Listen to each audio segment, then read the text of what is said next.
Right, in this video, we'll quickly see how to set up Backendless in Android Studio or in your project in order to make sure that it works and can actually save data online. So we're going to start a new Android Studio project, and I'm going to call this project the same as I had my app there, which is called Test App. So I'm going to call it Test App. I'm going to leave the rest the same. Maybe just call this one 2018. Okay, and then I'm going to go to Next and Next and empty activity, and we can leave that as the main activity and say finish. And now let's just wait for this application to quickly refresh. Right, so we've got this app up and running, and now we want to set up this app for Backendless. So one of the first things that we'll need to do is if we go back to the website and I'm going to go to a new tab here. I'm going to say backendless.com and open up Backendless again to get to the documentation.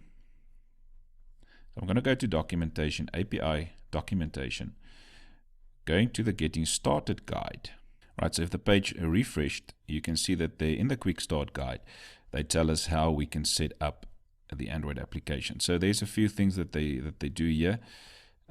We'll look at that now. I want to go to the client setup quickly, or the client side setup. Just wait for all of these pictures to load. So make sure you go on the right hand side. Then you can also go to the quick start guide there and go to the client setup. This one. Okay, so if we're in the client setup side, you can see that they say in the Gradle setup we should add these dependencies. Okay, so you're going to take this implementation there. I'm just going to copy it there. Take that implementation group, and you can see it must go into your Gradle file under dependencies. So let's just open up Android Studio there again. So if I open up Android Studio, in the Gradle scripts, go to build.gradle, and somewhere here where we add the implementations, I'm just going to add mine there. You can see implementation group, Backendless, name Backendless, and the version. But now it tells us avoid using the plus in version numbers, as it can lead to unpredictable builds. So we should remove the plus sign there, but we need to get the specific version that it's currently at. So I'm going to go back to Firefox, and you can see that they say here it's not recommended to use the plus sign. You should go to Maven Central. So I'm going to open that in a new tab, and this repository here will tell me which one is the newest version of Backendless. So the newest version of Backendless is then 5.0.2. So in Android Studio then 5.0.2 will be the newest version, and then you can sync your project. Now after your project has been synced, there should not be any errors, then you're fine. So if there's new versions coming out and you want to make use of those new versions, then you can just come and change the version number here. Right, so the next step that you need to do to set up Android Studio, or to set up Backendless in Android Studio, if we go back to the website again, and we can close this one now, they say also if you work with real-time database and real-time messaging, you should also include this. So we'll look at that later on. Then if you work from SDK Maven, then you need to do this. Then they also say in the Android manifest, you should add this one line. So I'm going to copy this line quickly, go back to Android Studio, and then let's open up the manifest folder. Inside of the manifest folder, there's only one file, so you open up that one file. And inside of this file, we must paste the permission to use the internet. Well, you don't need to paste really. You can just add the user's permission and then search for the internet as well. That will also work. Okay, so copy and paste is the easiest there, but you can add permission to use the internet also here. So we're basically just saying that our app will be able to use the internet, and we must tell the user that we will be using the internet, and that's why this permission must be there. Now if we go back to the website again, they say then we must initialize our app by calling this, and I think they've got a better version. If we go to the top here, they've got they basically say, yeah, this is how we should set the URL and initialize our app, and we need to have these default values. Okay, so we're going to do this now. So basically what we've done so far is in the Gradle scripts, in the build.gradle, we've added the implementation to get the correct version of Backendless, and we went into the manifest to get permission to use the internet.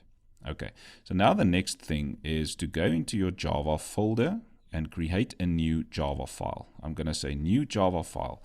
And the new Java class that we want to create here is the application class. So I'm just going to call this test application. And then say, okay, you can name your application class whatever you want.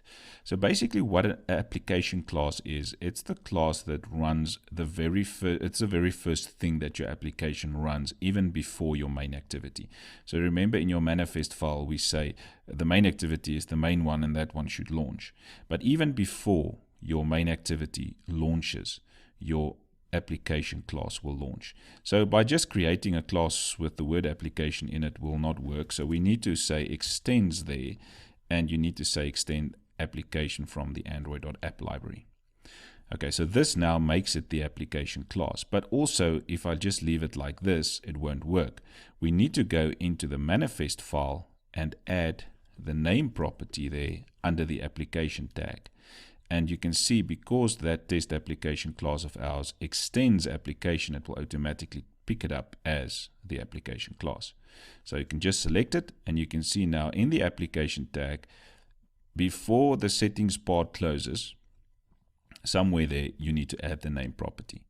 Now when my application starts, the very first file that will run is this file called test application. So it will go into this test application.java file, it will run whatever is in here, and this file will only close when the last thing of your application closes.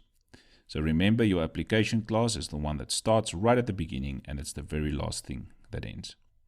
So I'm going to right click there, and I want to generate override methods, and I want to get the onCreate method. So make sure you get the onCreate method there. And now we can go and add a few values here inside of the application class. So this is basically the values that we want to put in the application class. So remember where we are at the quick start guide again.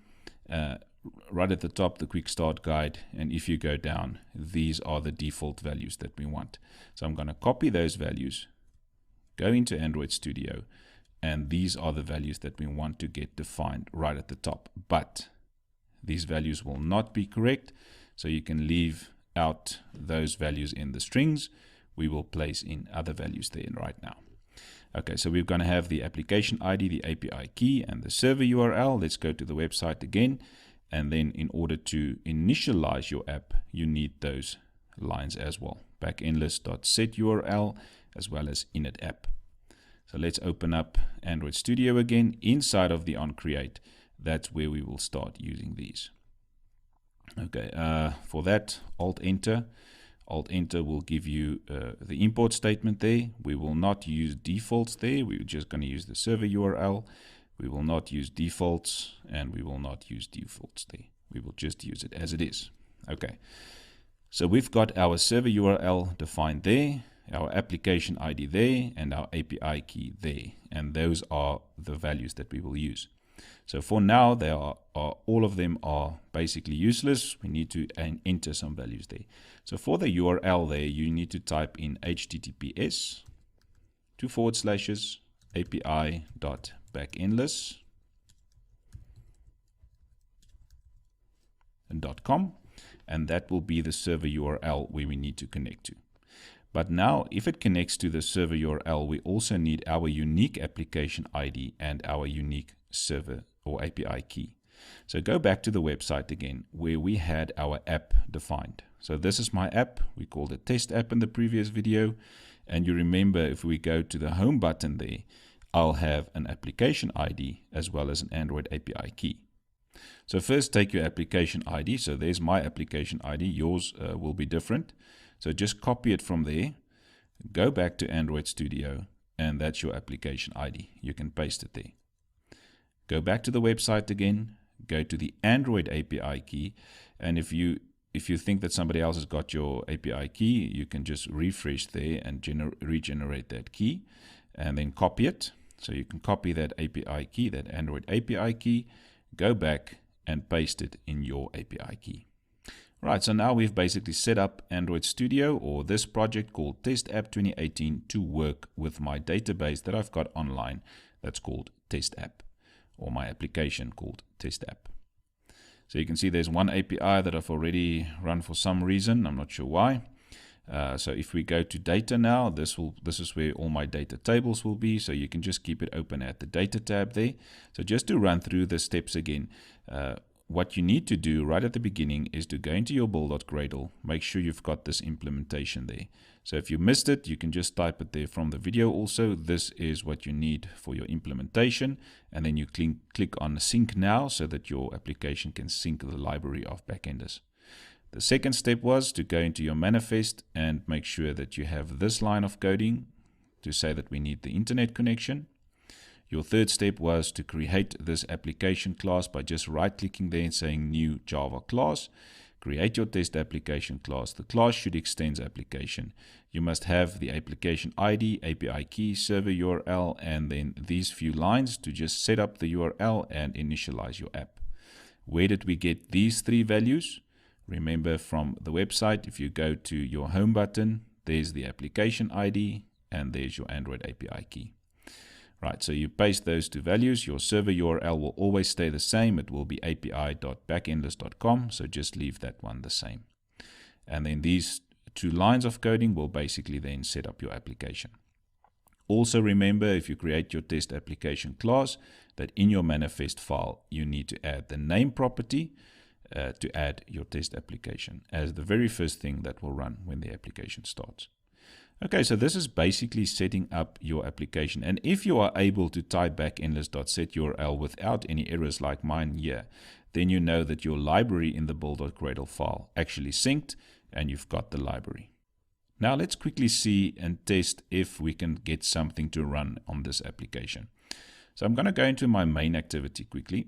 Or before we do that, let's create a custom class. I'm going to say new Java class, and I'm going to call this person. It's a simple Java class, nothing weird about it. I'm going to say private string, let's call it name, and we have a private string surname.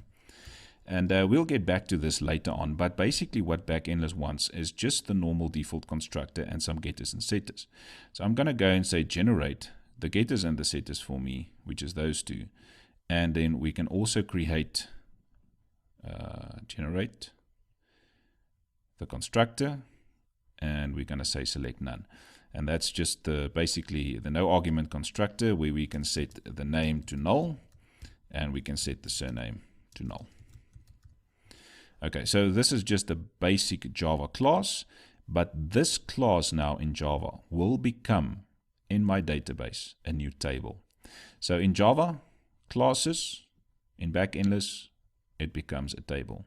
In Java, a variable right at the top, instance variable, becomes a column for that specific table in Backendless. Okay, so we've got the person table now with two columns, name and surname basically. Now if I go back to main activity, I can now create a new person object. So I can say person equals new person, initialize it, and I can go and say for this person we set the name to be John, and for this person we can set the surname to be Rambo. Right, so now we have a new object, and this object will basically become one line in the table called person. So the way we do this is the following. We'll start off by saying, let's hack into the Backendless or get into the Backendless libraries there, and we're going to call data.of, and you can see there at once now the table name. So the table name in this case will be person.class. So that's the table name called person. It's a class in Java. And then we're going to call save. Now you can see there's two versions there. The first version will be for normal Java to just say, go and save that entity. But with Android, we need to do everything in the background. So we'll need to use the second one. So you can see it's first the person entity and then an async callback. So the person entity will just be this person object that I want to save. And the second argument will be new async callback. Just start typing A there and it will open up this whole thing for you. Now, we'll get into this part again later on. So we're just testing now to see if we can save this new person to Backendless.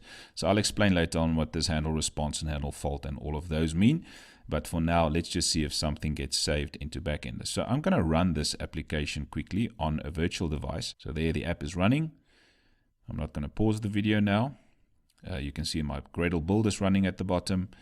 It's trying to initialize the app or trying to install the app on the device. And while this build is running, let's just quickly go to the website. There we go, to the website. And you can see that on the website, if I go to my data table or to my database now there, we have basically nothing at this stage under app tables. But as soon as my application gets run now, just wait for it to quickly run. As soon as my application runs, we're creating a new person table with new data in it. So you see there, my app is running. It says only hello world. Remember, we just did something in the background there, so it won't show anything here. But now if this part is done, it means that we have now saved something to this database. So if I refresh this now, you can see a new person table was created. And in the person table, if I click on it, I've got a column called name, I've got a column called surname, and I've got the values John Rambo saved in it. So for every table, you'll have an object ID. So every object in Backendless will have a unique ID, this long ID. It will have an owner ID, a created, and an updated. So you can change the columns also here under schema, but it must be the same in your Java class. So you can see my Java class was called person, and the fields was called named and surname, and those fields then became the columns. So if we go back to Android Studio quickly, we can save another value there. Let's call it Peter Pan and run this again. Let's go back to Firefox and open up the virtual device. So there, I think it will refresh now. Okay, so there it runs. There it runs. It says hello world. Let's refresh it here. Now we should have a second entry there. There we go. We have the second entry called Peter Pan, also in the same name and surname column. So this is basically it for setting up Backendless for your application. In the next video, we will dive a bit deeper into what Backendless can do.